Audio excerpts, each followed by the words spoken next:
Bismillahirrahmanirrahim. Assalamualaikum warahmatullahi wabarakatuh. Perkenalkan, nama saya Arfandi. Saya dari Prodi PGSD Universitas Muhammadiyah Buton. Di sini saya akan memaparkan tentang teori konstruktivisme. Pengertian teori konstruktivisme. Konstruktivisme adalah suatu pendekatan terhadap belajar yang berkeyakinan bahwa orang secara aktif membangun atau membuat pengetahuannya sendiri dan realitas ditentukan oleh pengalaman orang itu sendiri.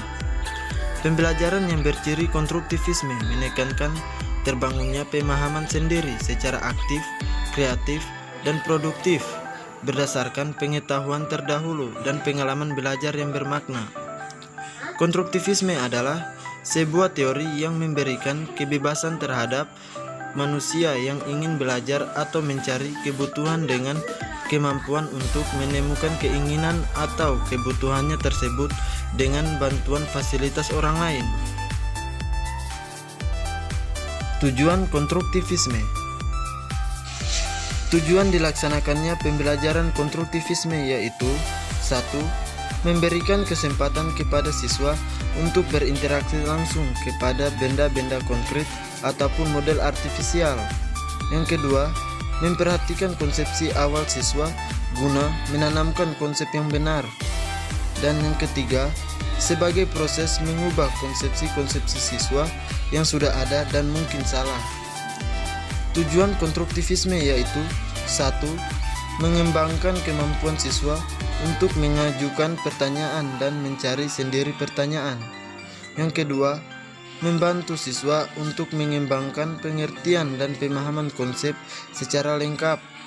Ketiga, mengembangkan kemampuan siswa untuk menjadi pemikir yang mandiri. Langkah-langkah konstruktivisme. Tahapan-tahapan dalam pembelajaran dengan pendekatan konstruktivisme yaitu sebagai berikut. Tahap pertama, peserta didik didorong agar mengemukakan pengetahuan awalnya tentang konsep yang akan dibahas. Tahap kedua, peserta didik diberi kesempatan untuk menyelidiki dan menemukan konsep melalui pengumpulan, pengorganisasian, dan penginterpretasian data dalam satu kegiatan yang telah dirancang oleh guru. Tahap ketiga, peserta didik melakukan penjelasan dan solusi yang didasarkan pada hasil observasi peserta didik, ditambah dengan penguatan guru. Tahap keempat, guru berusaha menciptakan iklim pembelajaran yang memungkinkan peserta didik dapat mengaplikasikan pemahaman konseptualnya, baik melalui kegiatan maupun pemunculan masalah-masalah yang berkaitan dengan isu-isu dalam lingkungan peserta didik tersebut. Berdasarkan uraian di atas, maka dapat dikatakan bahwa tahapan-tahapan dalam pembelajaran dengan pendekatan konstruktivisme pada dasarnya merupakan upaya untuk memaksimalkan potensi yang dimiliki siswa, sehingga proses pembelajaran yang dilakukan sesuai dengan ketentuan yang telah ditetapkan. Guru juga memberikan arahan atau solusi yang tepat dalam proses pembelajaran yang dilakukan. Keunggulan pendekatan konstruktivisme.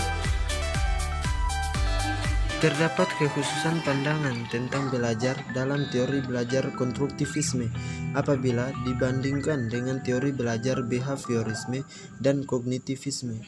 Teori behaviorisme lebih memperhatikan tingkah laku yang teramati, dan teori belajar kognitivisme lebih memperhatikan tingkah laku belajar dalam memproses informasi atau pengetahuan yang sedang dipelajari peserta didik, tanpa mempertimbangkan pengetahuan atau informasi yang telah dikuasai sebelumnya. Menurut teori belajar konstruktivisme, pengetahuan tidak dapat dipindahkan begitu saja dari pikiran guru kepada peserta didik. Artinya, bahwa peserta didik harus aktif secara mental membangun struktur pengetahuannya berdasarkan kematangan kognitif yang dimilikinya. Dengan kata lain, peserta didik tidak diharapkan sebagai botol-botol kecil yang siap diisi dengan berbagai ilmu pengetahuan sesuai dengan kehendak guru. Penerapan konstruktivisme di kelas. Secara garis besar, langkah-langkah penerapan pendekatan konstruktivisme di dalam kelas adalah sebagai berikut. Pertama, kembangkan pemikiran bahwa anak akan belajar lebih bermakna dengan cara bekerja sendiri, menemukan sendiri, dan mengkonstruksikan sendiri pengalaman dan keterampilan barunya. Kedua, laksanakan sejauh mungkin kegiatan inquiry untuk semua topik. Ketiga, mengembangkan sifat ingin tahu siswa dengan bertanya. Keempat, ciptakan masyarakat belajar. Sekian video dari saya tentang teori konstruktivisme. Jika ada kesalahan mohon dimaafkan. Saya akhiri dengan wabillahi taufiq wal hidayah. Wassalamualaikum warahmatullahi wabarakatuh.